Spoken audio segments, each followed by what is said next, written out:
Diálogos. Hoy nuevamente me encuentro con, espero decirlo que sea apropiado, con ya un habitué de la casa, Jorge Remes Lenikov. ¿Cómo estás, Jorge?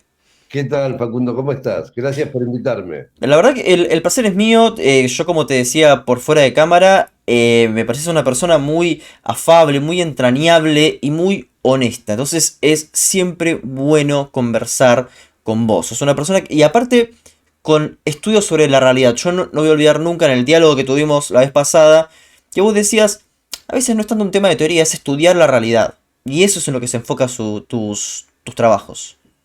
Te agradezco las palabras. De todas maneras, Facundo, para analizar la realidad hay una metodología, porque ver la realidad no es solamente sacar una fotografía, sino analizar las causas de las cosas que están bien y de las cosas que están mal.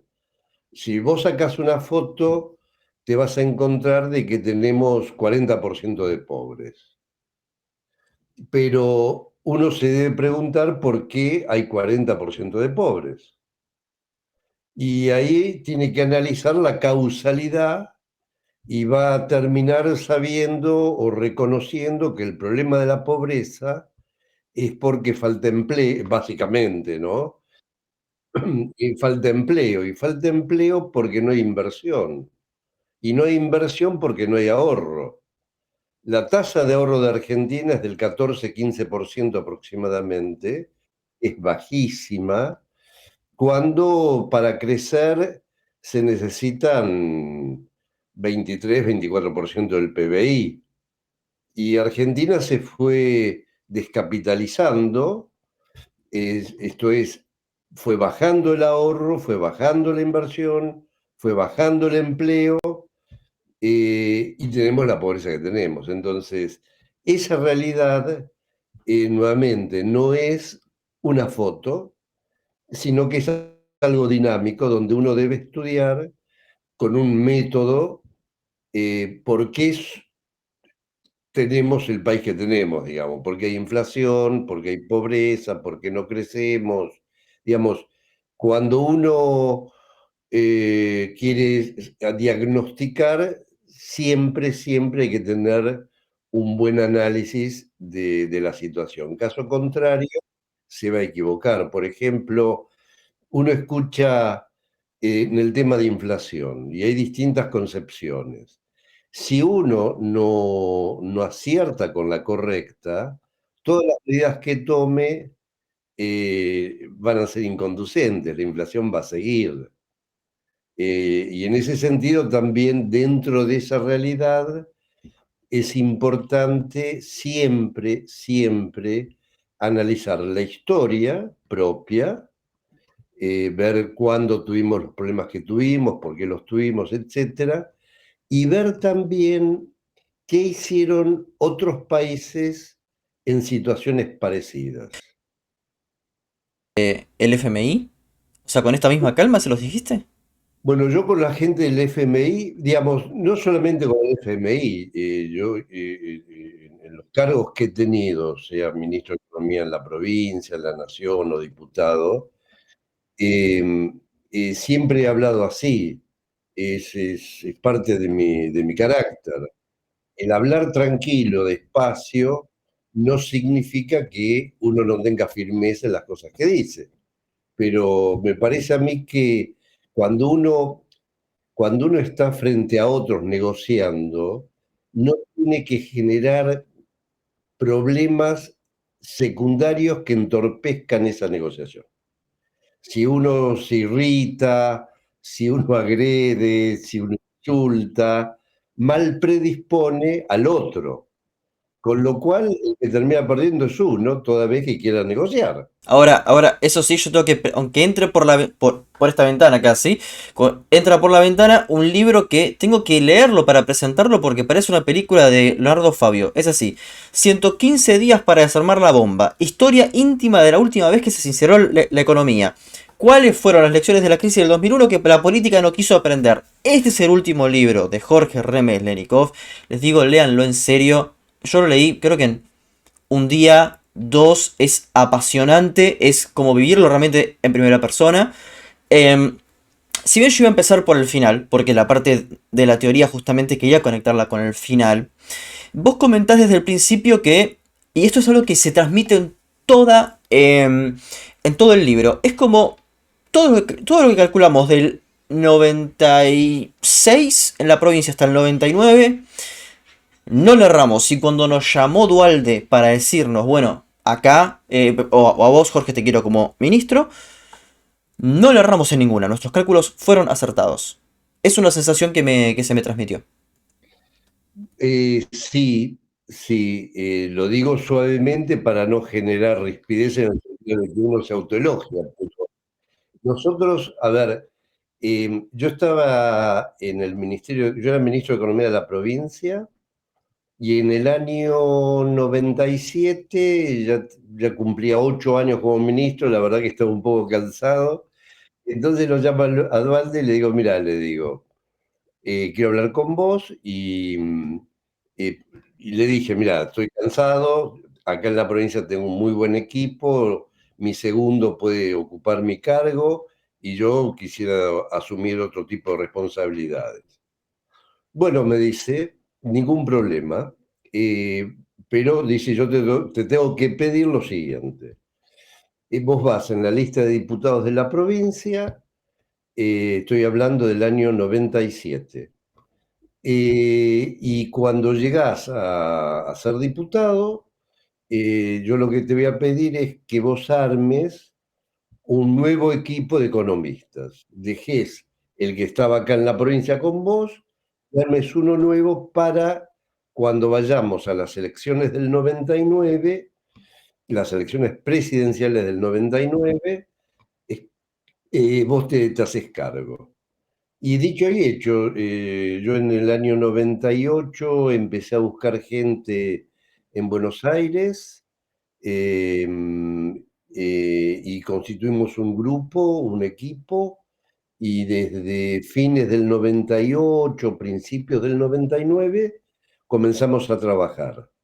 Y nos reuníamos todos los jueves de 6 a 8 en la zona del Congreso. Y teníamos el programa para el 99, que era la salida de la convertibilidad. Perdimos las elecciones, ganó De la Rúa, y cuando se va De la Rúa y se va Rodríguez Sá, a Dualde lo nombran presidente provisional de Argentina. Y bueno, Nota al pie, ¿quién era ese grupo de economistas? Este estaba Piñanelli y ¿quién más? y estaba Piñanelli, Todesca, Barri, Jojo Ortiz, Barbero, Eduardo Ratti, eh, Marcelo Coan. Después, cuando una vez que asumí, se sumó Jorge Sargini y Aleto Guadani. Ese era el equipo, que era un equipo. También estaba Alberto Abad, que fue a la FIP, eh, y cada uno de ellos tenía sus propios asesores o colaboradores, digamos. En general, los equipos, cuando uno arma un equipo, a mí me ha pasado en 3 oportunidades, tienes un equipo chico, de 8 o 10 personas, digamos, que es el núcleo. Y después cada uno busca la gente que pretende, que quiere que lo acompañe. Y el hecho de haber comenzado a hacer reuniones desde principios del 99 y una vez que perdimos las elecciones continuamos reuniéndonos, nos permitió conocernos, tener amistad, y eso es fundamental, porque cuando uno está en la plena guerra, digamos, la pelea, tiene que saber con quién actúa y todos tienen que sintonizar la misma idea. Y bueno, entonces nosotros teníamos, la verdad que teníamos mucha confianza en que haciendo lo que pensábamos hacer, la economía iba a poder comenzar a recuperarse, crecer, no íbamos a tener un estallido hiperinflacionario, y que podíamos cambiar, saliendo de la convertibilidad, ir hacia una economía normal en términos macroeconómicos, digamos. Y bueno, teníamos confianza en eso porque habíamos estudiado otros países que habían salido y nosotros estábamos haciendo cosas que se hicieron en otros países y que hicieron. Cuando decís estudiado, ¿ustedes contaban con papers, con cuadernos? Estoy pensando ahora, por ejemplo, la experiencia del... Bueno, no fue una experiencia exitosa, pero la experiencia del CEDES o no sé, de algún centro, de un lugar donde poder referenciarse. A ver, convengamos, Facundo, que nosotros éramos todos economistas, excepto Eduardo Ratti, que es abogado. Siempre, siempre en un equipo económico tiene que haber un muy buen abogado, porque es lo que te permite saber lo que podés y no podés hacer. Y Eduardo Ratti es un excelente abogado constitucionalista y administrativista. Eh, y entonces nosotros, bueno, somos gente que venía de formación económica y en mi caso era profesor titular de economía coyuntural en La Plata y cada uno también tenía su background académico. Entonces, por ejemplo, nosotros tuvimos en cuenta cómo salió Roosevelt del patrón oro y dolarizó, que es el equivalente a salir del patrón dólar y especificar. Otros habían estudiado profundamente la crisis del sudeste asiático, de Indonesia, Malasia, Tailandia, Corea, Filipinas. Otros habían estudiado lo que había pasado en el acuerdo en España y también lo que había hecho Fernando Cardoso en Brasil.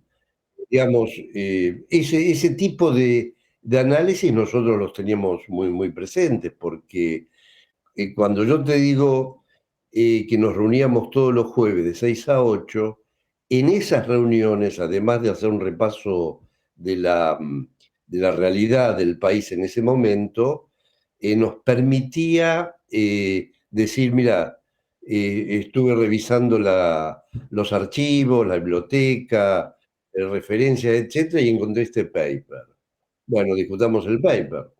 Entonces es como que todos estábamos sintonizando la misma, la misma idea, ¿no? Ahora, a mí lo que me sorprende, de nuevo, yo el libro lo recuerdo muy fresco. En un momento, creo que era el 31, en toda tu familia se dijeron, bueno, se cancela el viaje a Gesell, cambio de planes. Yo lo que quisiera saber es, realmente si, es una pregunta seria, es si te envejece estar ahí. O sea, si bien estuviste en los momentos más críticos, pero ¿sentís esa suerte de lo que deja el poder, ese desgaste? ¿O es como si no hubiese pasado nada? No, ese tipo de situaciones te desgastan, sí.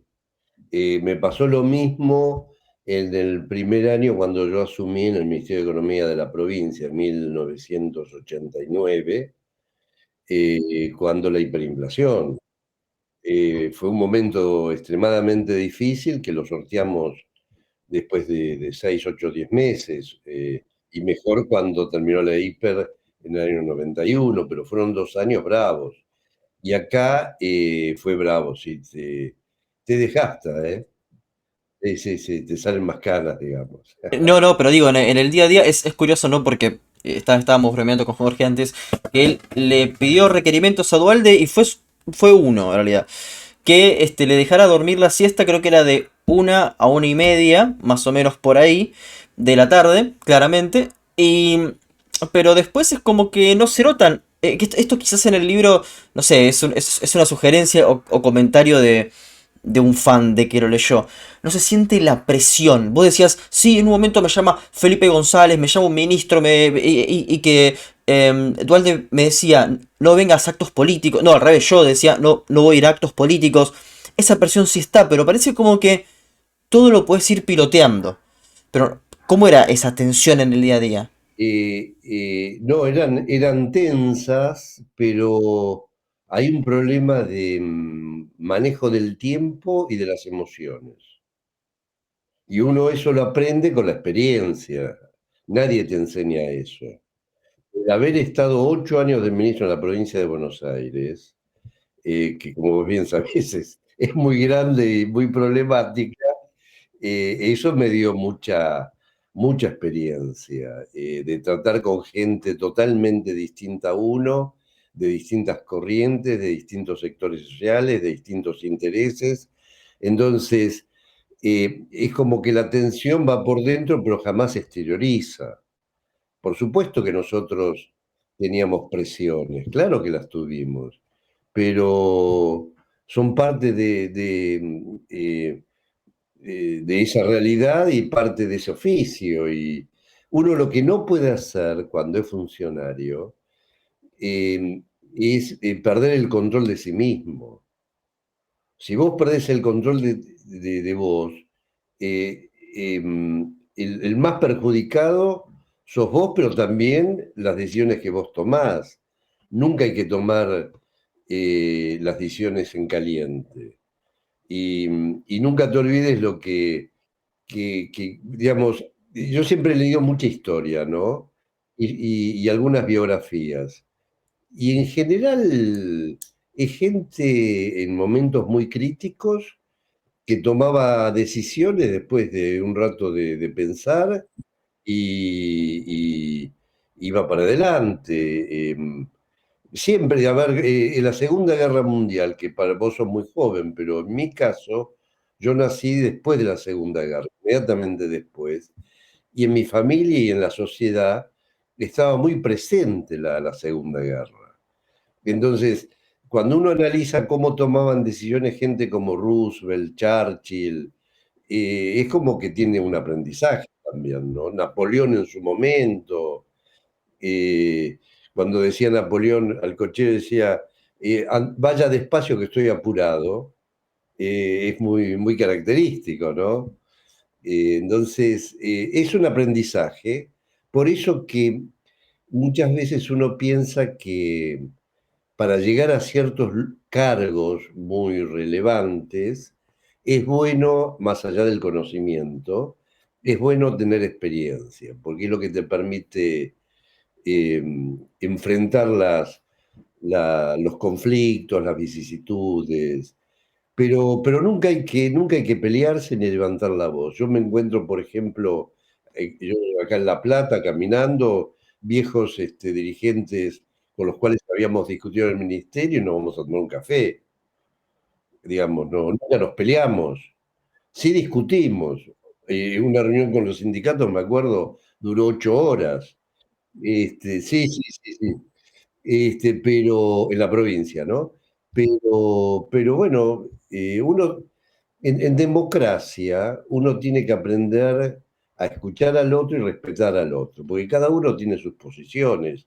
Eh, yo siempre digo que por mis manos han pasado 14, 15 presupuestos, sean de nación o de provincia, y en ningún caso salieron como entraron, siempre hay un cambio, que es lógico que así sea. Entonces, yo veo, por ejemplo, porque, a ver, alguien me pregunta, dos por tres me han preguntado, y dice, ¿y cómo fue el acuerdo de Dualde con Alfonsín? O el acuerdo tuyo en la Cámara de Diputados.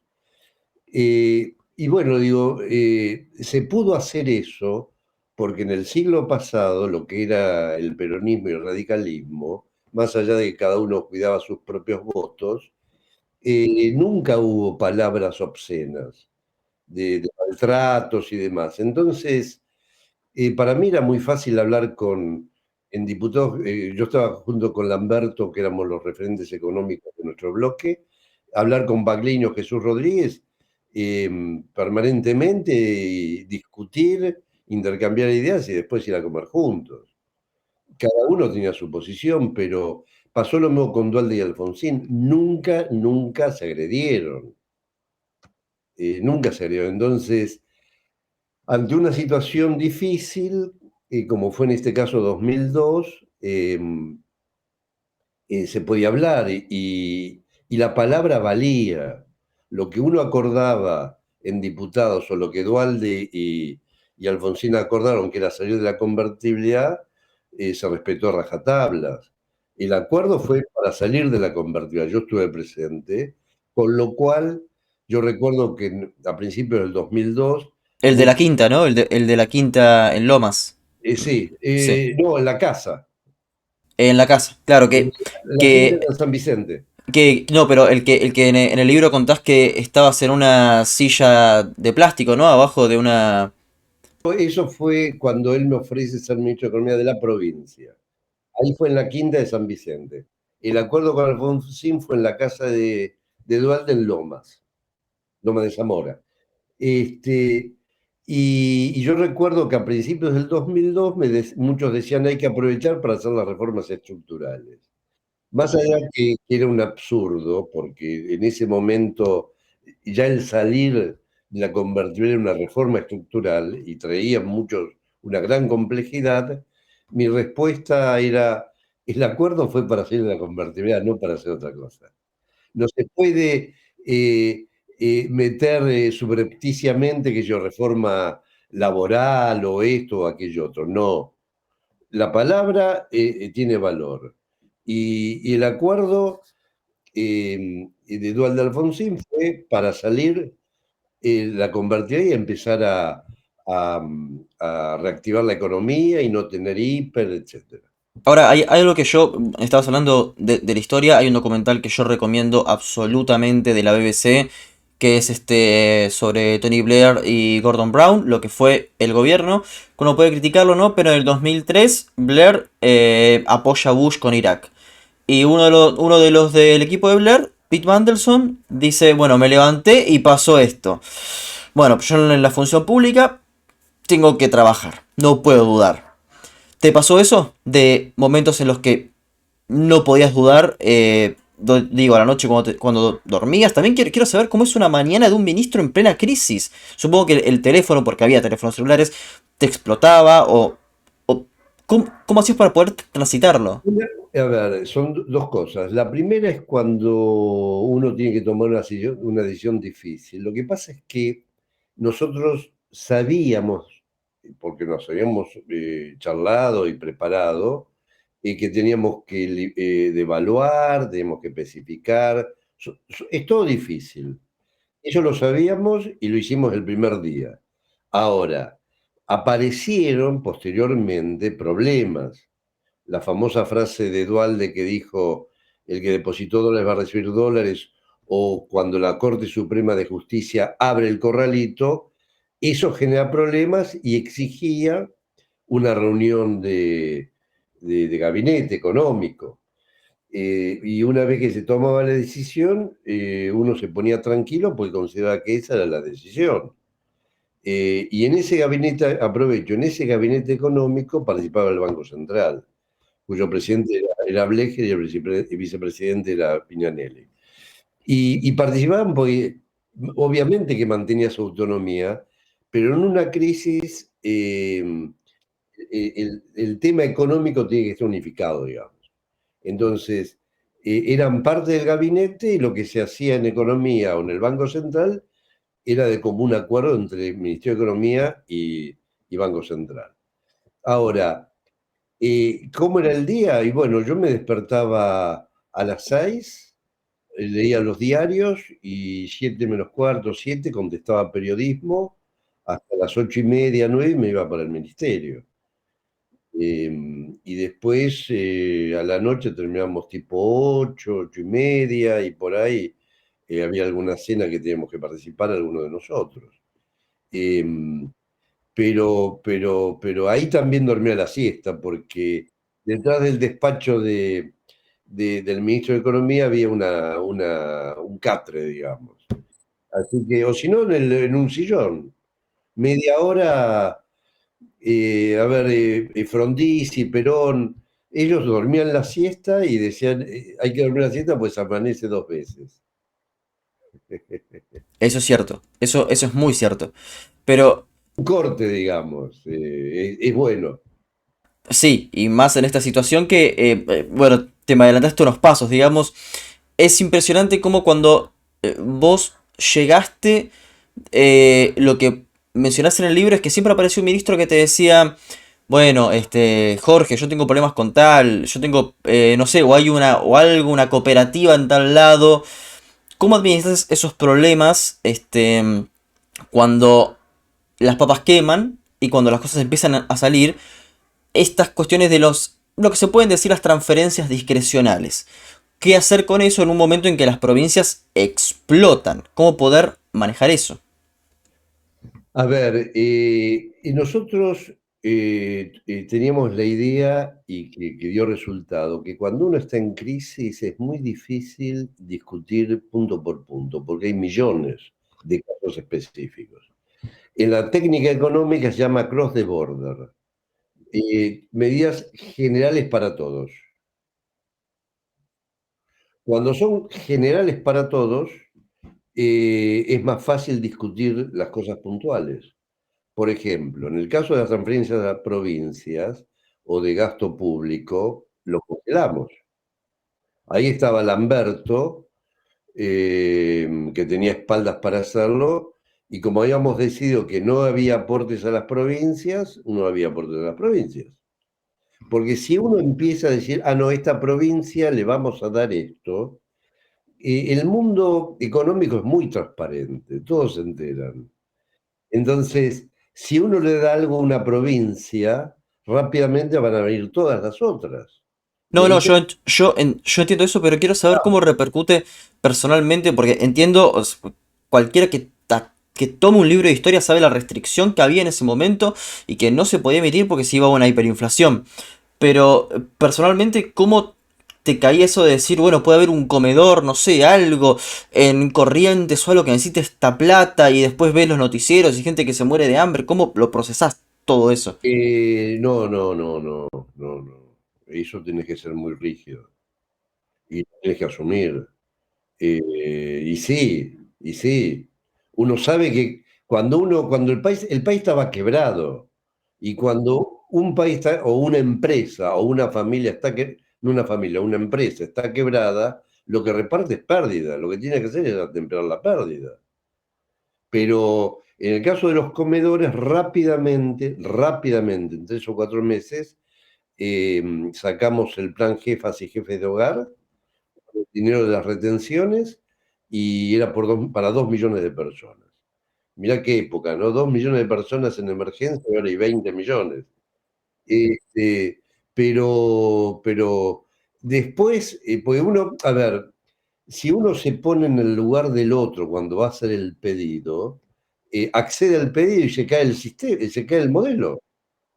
Entonces uno siempre tiene que tener en la cabeza que lo que es importante no se toca. Y nuevamente, en medidas generales, por ejemplo, cuando nosotros pusimos las retenciones, dado que el dólar tuvo un salto de 300%, eh, dividimos las exportaciones en 4 categorías. Como había una resolución, vieja resolución de la economía, productos primarios, productos elaborados de materias primas agropecuarias, energía, combustibles y productos industriales. Punto. Y me venían a ver para decir, no, pero yo, olvídate, no se puede. Porque cuando uno tiene una devaluación tan intensa, fíjate ahora, por ejemplo, que después de las pasos se devaluó 20% y los precios aumentaron 20%. Nosotros devaluamos, no nosotros, el mercado devalúa 350% y la inflación en todo el año fue 40%. Y en el último trimestre del año ya había estabilidad de precios, porque la inflación anualizada era el 3%.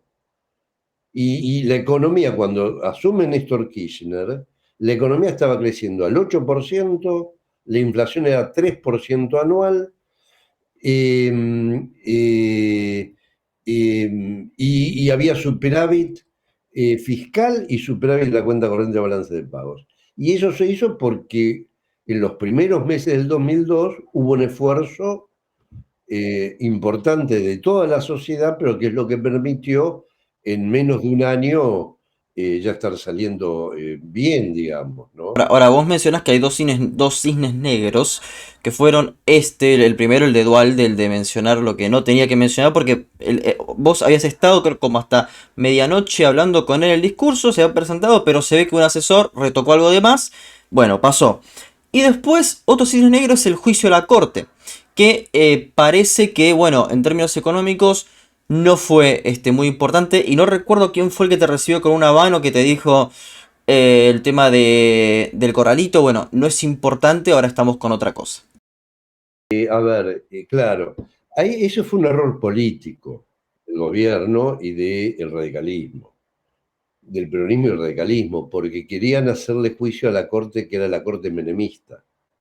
Y yo lo que les decía, que en un momento de crisis, uno no puede entrar también en peleas con los otros poderes del Estado, en este caso el Poder Judicial. O si hay mucha premura política, que no la había, uno puede decir le hago juicio a un miembro de la Corte y después a los 6 meses a otro miembro, pero el error fue querer hacerle juicio a toda la Corte. Entonces, cuando abren el corralito para perjudicar al gobierno, voy a ver al presidente de la Corte, me atiende fumando un habano y yo le planteo el tema del corralito, que eso iba a generar muchos problemas, y me dice, mire, si nosotros nos caemos, ustedes también se caen. Y ahora no me moleste, pues estoy atendiendo mi propia defensa y no puedo atender el tema del corralito. Abrieron el corralito y hubo una fuga de 10.000 millones de dólares.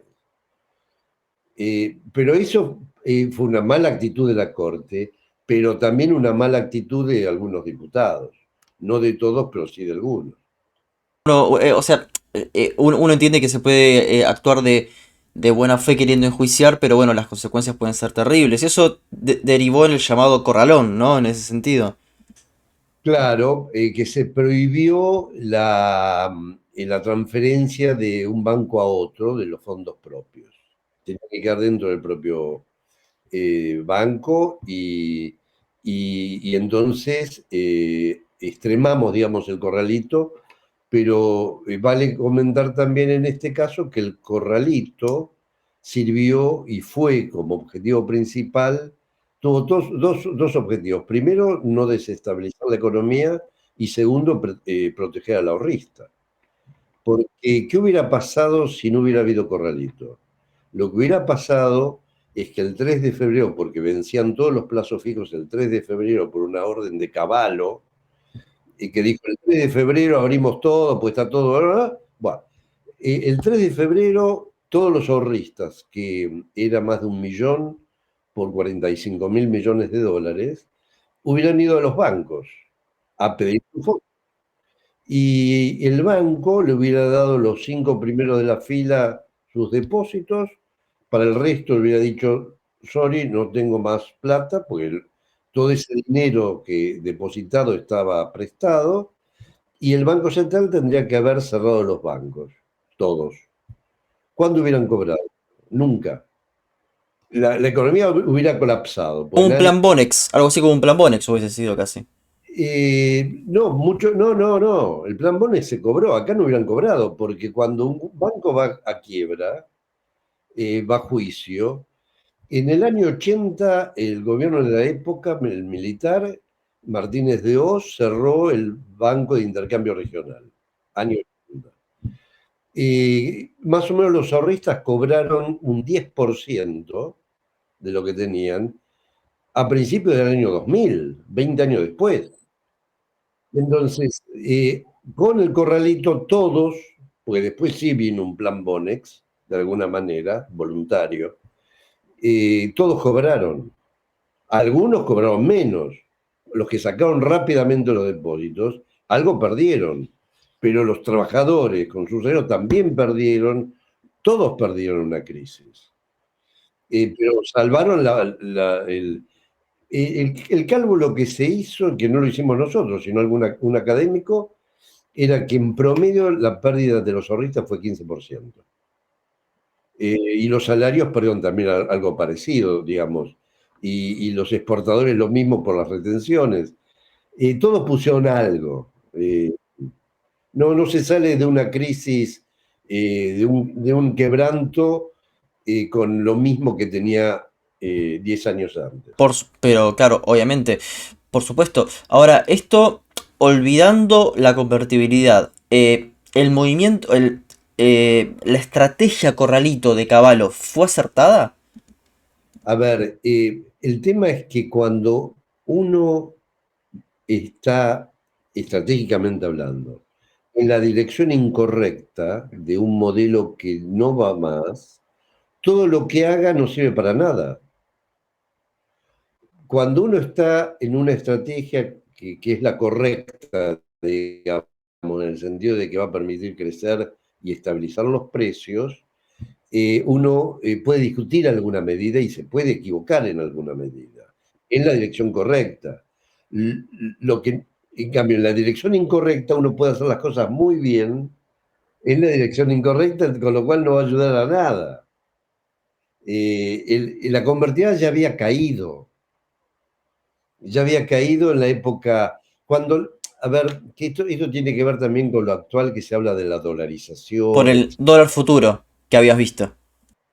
Más que el dólar, claro, pero eso era un indicador, pero había otros indicadores. El país en el año mitad del 98 empezó la recesión.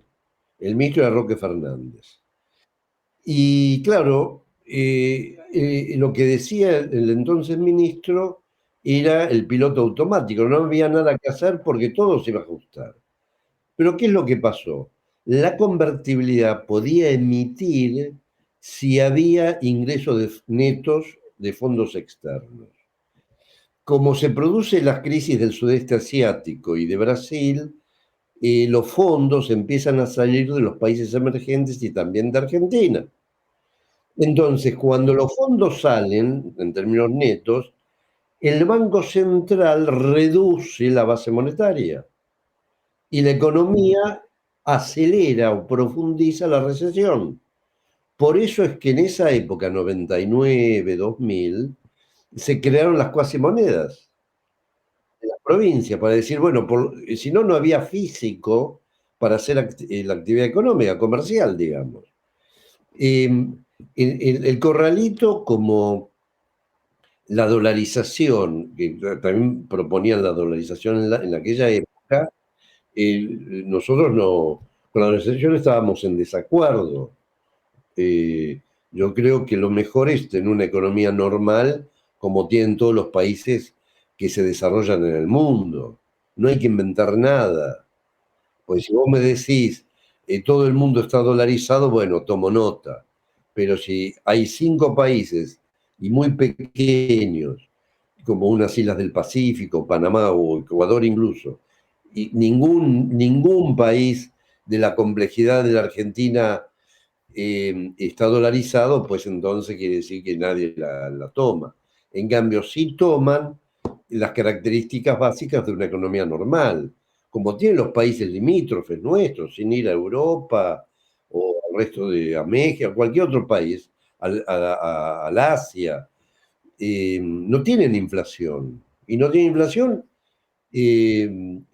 porque han hecho en el siglo pasado, han tomado conciencia de los problemas que trae la inflación y cómo se resuelven. Ahora, lo que a mí siempre me pregunté y que no recuerdo haber hecho esta pregunta específica a Cavallo en su momento, era si, bueno, obviamente por el 9/11, por el riesgo que tenía Argentina y que además la política del FMI era muy dura en ese momento, no se le desembolsó.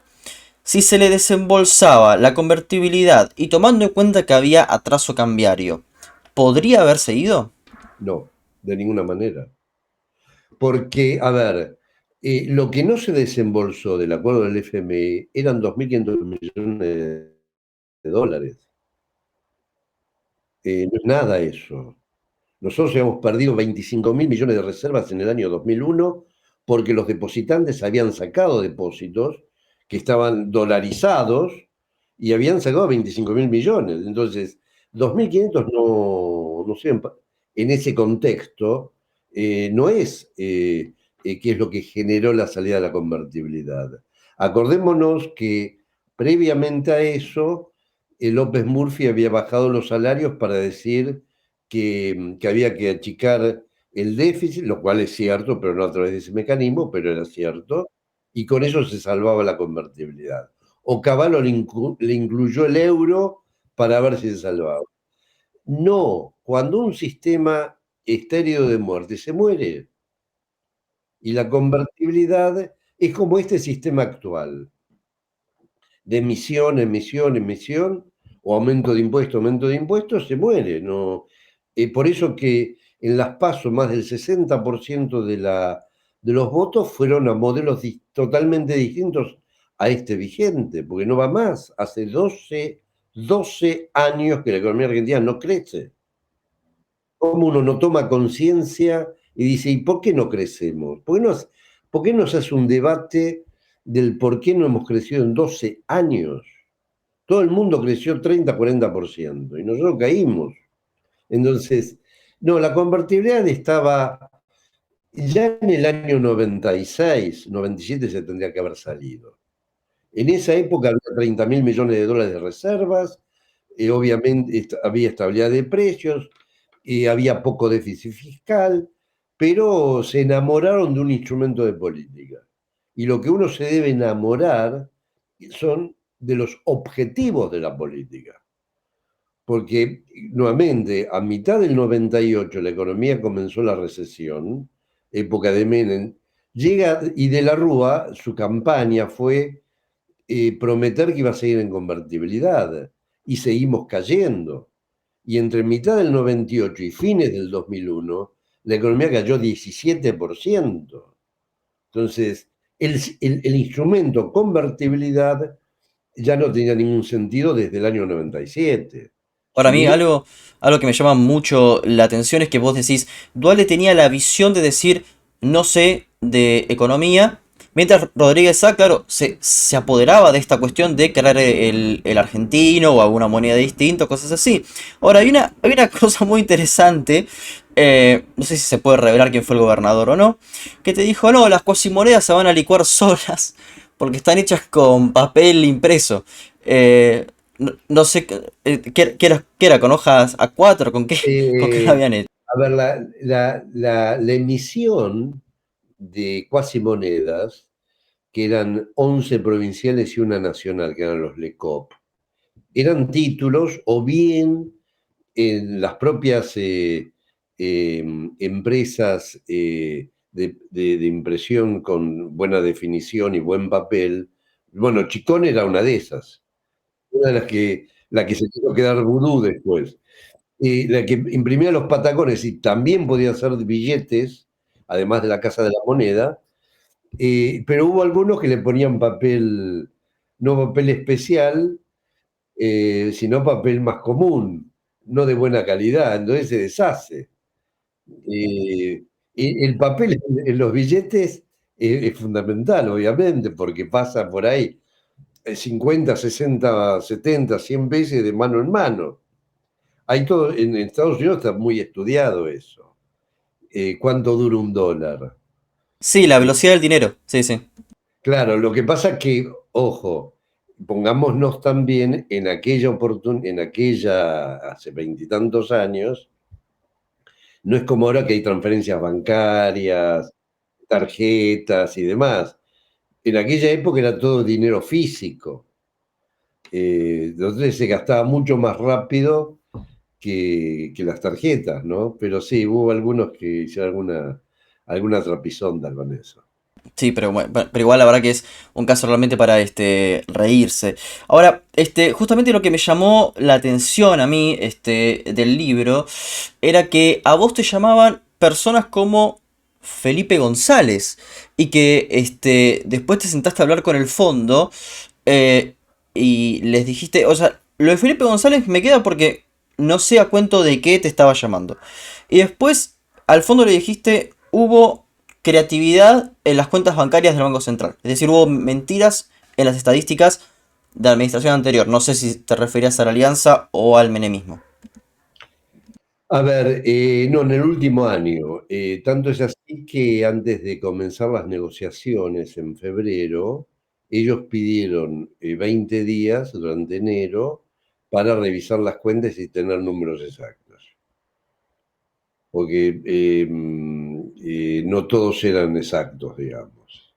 Pero Felipe González me llamó porque en esa época él trabajaba para alguna empresa privatizada y quería saber y que ¿Era un pedía. lobista entonces? Sí, sí, pero también David Rato, el que después estuvo que era el ministro de Economía de España, ¿no? Que después se fue director general del FMI. Es que desconocí esa actividad de Felipe González. Sí, y lo que quería saber era si se podía estirar ¿qué íbamos a hacer con la convertibilidad? Por las tarifas. Y yo lo que le dije es que las tarifas las íbamos a especificar y que después íbamos a tener una comisión que iba a discutir caso por caso. No nos olvidemos que en la época de la convertibilidad, que todo estaba desindexado, es una muy buena decisión, en el caso de las tarifas se fijaban por la devaluación del dólar, por la evolución del dólar. Y la tasa de ganancia en el año 2001, 2000, cuando la economía en general era 5 o 6%, en las empresas privatizadas era 17%. Habían ganado bastante, sí. Ahora, ¿cuánto diálogo tenías con Frenkel para en un momento sostener estábamos en un tipo de cambio real competitivo y estable? Eh, no entendí la pregunta, ¿por qué la Porque respuesta? porque Roberto Frenkel suele tener ese concepto, ¿no? Tipo de cambio real competitivo y estable.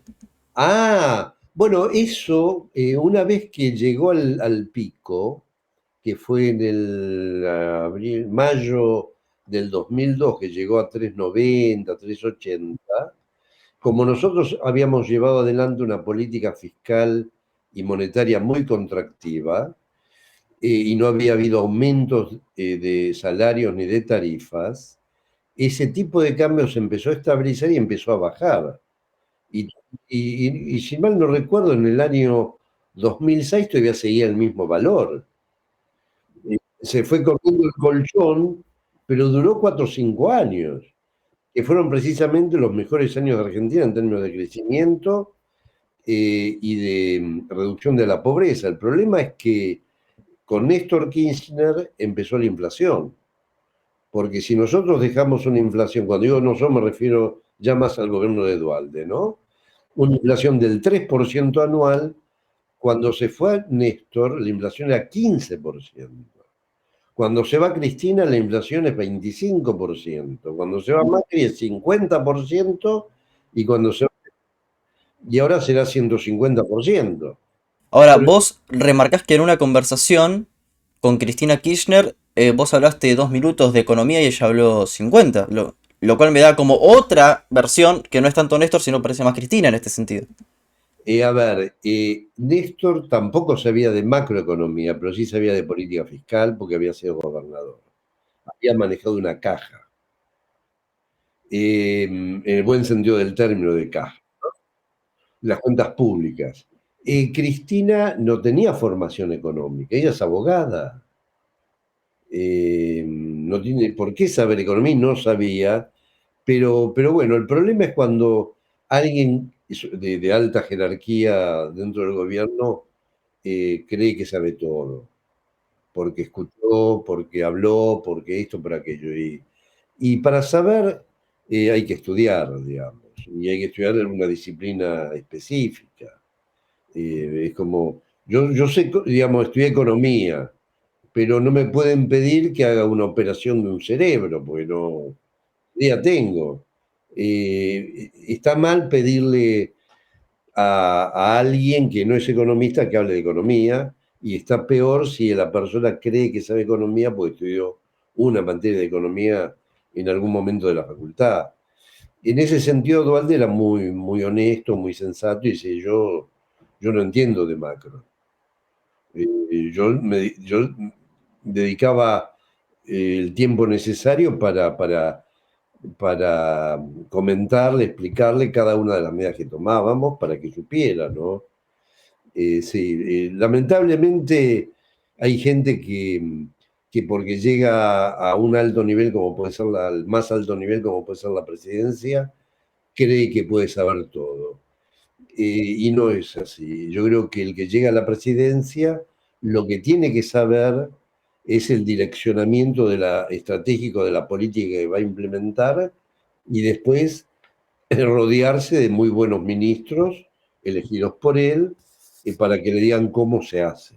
Pero entonces fue un problema, porque acá es a donde quería llegar en realidad al principio. Vos hablabas de la teoría, bueno, tu enfoque, si más o menos lo agarro, es medio institucionalista. Las reglas del juego, etcétera. Pero, ¿cuándo se va todo esto? O sea, ¿es un problema de la Baña? El equipo de la Baña. ¿Qué es lo que ocurre para que se desbarate las bases macro de Argentina? A ver, ya a finales de la época del Ministerio de la Baña, la inflación comenzó a subir. Él renuncia y la inflación sigue subiendo. Eh, y a principios del 2007, para evitar la suba de precios, interviene el INDEC y se empiezan a dibujar los índices de precios. Pero yo creo que se hizo todo en la época de Néstor, no se aprovechó el buen momento internacional y se quiso hacer todo de golpe. Y no se puede hacer todo de golpe porque la economía tiene que ir absorbiendo los cambios. El querer hacerlo todo de golpe choca, termina chocando con la pared. Y cuando empezaron a emitir, empezaron a aumentar el gasto público, empezaron a aumentar los impuestos, aumentó el déficit público, etcétera, ya ese es el inicio del desbarranque, que se pudo sostener por el fuerte aumento de los precios internacionales. Pero cuando los precios internacionales dejan de crecer 2011, la economía, con 25% de inflación, dejó de crecer. Y hay un trabajo académico que dice, creo que del Banco Mundial, que analizó 140 países en el mundo y la conclusión es que ningún país crece con una inflación superior al 20%. Pero para que sea 20%, menos del 20%, hay que ser muy claros y transparentes y prudentes en materia de política fiscal y política monetaria. Sí, yo en realidad no lo quería llevar al término porque en el final del libro se ve como, no, bueno, lo que hay que hacer es, bueno, una dirigencia, está bien, pero parecería que son soluciones personalistas. Yo no creo mucho en eso y más bien en un sistema, en una reforma institucional que tiene que hacerse. Entonces, ¿cuál sería la solución en este sentido? Eh, un- una nueva moneda, el rediseño de instituciones, mejor comunicación, porque lo que se viene es muy difícil. ¿Cómo puede hacerse? Bueno, son dos cuestiones. Una es la cuestión institucional, eso está clarísimo. Pero este aquí que nuestras instituciones son muy parecidas a la del mundo occidental y la de otros países. Entonces uno dice, ¿y por qué entonces ustedes, Argentina no crece o tiene inflación? Y porque las decisiones de política económica han sido desacertadas. Y eso se debe a la dirigencia política. Claramente, las presiones, cuando la dirigencia política presiona para hacer tal o cual cosa que no se pueden hacer, o acepta las presiones de las empresas, los sindicatos, etcétera, bueno, perjudica el programa económico. Y digo la dirigencia política como especial responsable porque es la que se prepara para gobernar, es la que administra el Estado, es la que nombra a los jueces, es la que dicta las leyes, porque los otros sectores, qué sé yo, la Unión Industrial o la CGT o el agro, lo que fuere, defienden y está bien que así lo hagan, su propio sector. Los únicos que tienen la idea global son los que manejan el Estado, las leyes, los jueces, la justicia. Y esa es la dirigencia política. Ahora, si la dirigencia política cree en los milagros y cree que la economía se debe y responde a decisiones políticas, está profundamente equivocado. Dijiste que justamente ese fue el problema de Macri, que descentralizó todo y en un momento de crisis tiene que haber unión, o más bien, no sé si lo traduje bien, pero un ministro y que los demás estén coordinados a él. Absolutamente. Fue un gran error de dividir el Ministerio de Economía en medio de una crisis. Entonces, uno definía la tasa de interés, otro el tipo de cambio, otro las tarifas, otro los salarios, otro los impuestos. ¿Y dónde está el ministro? Bueno, vamos a hacer una comisión coordinadora que va a depender de la jefatura de gabinete. Es ridículo, porque en economía las decisiones se toman, ahora van a ser las 6 y la decisión hay que tomarla dentro de media hora, punto. No se puede estar pensando en una reunión. Y es así, no hay. No, yo creo que la política, por eso que en el libro hay una parte dedicada a la política, cree en los milagros de la economía y cree que el presidente o el ministro dice vamos para allá y todo el mundo va para allá. Y la economía tiene sus propias reglas de juego y esas hay que aprenderlas. Hay que aprenderlas, hay que saberlas. Hay que saber el comportamiento de la sociedad económica. Si no, es mero voluntarismo. Yo quiero crecer, yo quiero bajar la inflación. Y el mercado, las empresas, las familias, no se guían por los deseos, se guían por las medidas. A ver, ¿qué vas a hacer? Tenemos que exportar chocolate por la noticia. ¿Y cuánto vas a devaluar? Porque con este tipo de cambio, 350 yo no exporto. Bueno, eso vamos a ver, tal vez, a lo mejor. No, pará. No es así. Ahora, justamente, bueno, como dijiste que son las 6, bueno, y para ir cerrando, y te comento esto, porque en este programa estuvo uno de los que diseñó el plan de Javier Milei, se va a estrenar en poco tiempo, Nicolás Kachanowski. Bueno, el argumento fue, ok, sí, yo le presenté varios problemas que tiene ese programa, y me dijo, bueno, pero con el peso no se puede seguir. Ahora, es interesante que el programa se basa en lo siguiente. Dolarizar, ir absorbiendo los pesos. Y el problema es que cuando vos tenés que hacer transferencias discrecionales, porque en un momento va a tener que pasar, ahí se acude a deuda. Y en ese caso, Argentina no tiene acceso al mercado internacional y solamente puede acceder a fondos de riesgo. Entonces, ¿cómo ves ahora el escenario que está entre la dolarización de Javier Milei, que hay que ver si se hace, primero, y después el bimonetarismo de mano de Melconian con Patricia Burrich, que obviamente son los dos que tienen posibilidades de ganar? Claro. A ver, yo estoy en contra y lo estuve en su momento, hace 20 y tantos años, de la dolarización. Porque más allá de que se necesiten dólares, alrededor de 40.000 para comprar los pesos, tiene efectos contradictorios. Por eso que ningún país de un tamaño mediano y complejo como Argentina, ningún país tiene dolarización, porque quedamos expuestos a los ciclos de los Estados Unidos, la productividad de nuestra economía tiene que crecer como la productividad de Estados Unidos, perdemos la potestad del instrumento cambiario como política y parte del instrumento monetario y no resuelve ningún problema real, que es lo que tenemos. El bimonetarismo, de hecho, parcialmente existe, porque uno puede comprar alguna propiedad en dólares y después lo transforma a pesos para pagar los impuestos. Yo recuerdo que uno de los motivos por el cual nosotros comenzamos a crecer rápidamente, en abril del 2002 ya la economía estaba creciendo, fue porque haciendo uso de esa cláusula aparecieron como 15, 18 mil millones de pesos que estaban en los colchones que se iban a gastarlos en propiedades o en autos. Era la cláusula de la que había firmado el jurista que dijiste que se mantuvo, no, ¿no? ¿O era otra? No, no sé a qué te referís, ¿a Ratti? No, pero esta es algo que se firmó y se mantuvo hasta el Ah, no, 2019. claro, la ley de emergencia, eh, y que nosotros la tomamos porque el país estaba en emergencia, pero lamentablemente, por más que estaba, estaba muy bien redactada y nadie hizo juicio, estaba muy bien, y duró 20 años, lo cual era un absurdo.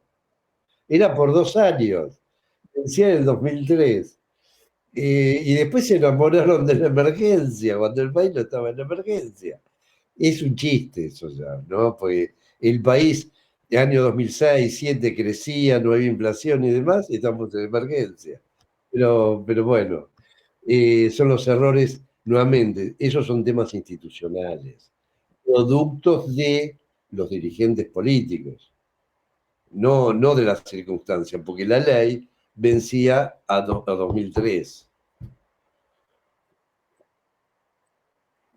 Esto no es una preferencia de voto ni nada por el estilo, pero es más racional lo que propone Melconian que lo que propone Javier Milei, digamos. Sí, después hay que hablar en el contexto general, pero estoy totalmente más inclinado hacia lo que él propone que lo que propone Milei, ¿no? Ujú. Bueno, obviamente este programa es por y para académicos, así que tómense el tiempo de escuchar realmente lo que tiene para decir Jorge Remes Lenikov y compren el libro. Si no lo encuentran físico, cómprenlo en ebook, que es excelente igual y tiene una gran edición de Planeta. Así que para despedirte, Jorge, te pido tres recomendaciones: una para Spotify, una canción, una película y un libro. A ver. Ah, lo tendría que pensar. El último libro terminé de leer es el de Fernando Aramburu, Patria. No lo leí, así que bueno, Es un libro fuerte, digamos, y que tiene algo que ver con las cosas que se empiezan a discutir ahora. muy Lo interesante. otro te lo debo para la próxima. Ok, bueno, muchas gracias Jorge, soy Facundo Bodaño, nos vemos en otro episodio de Diálogos.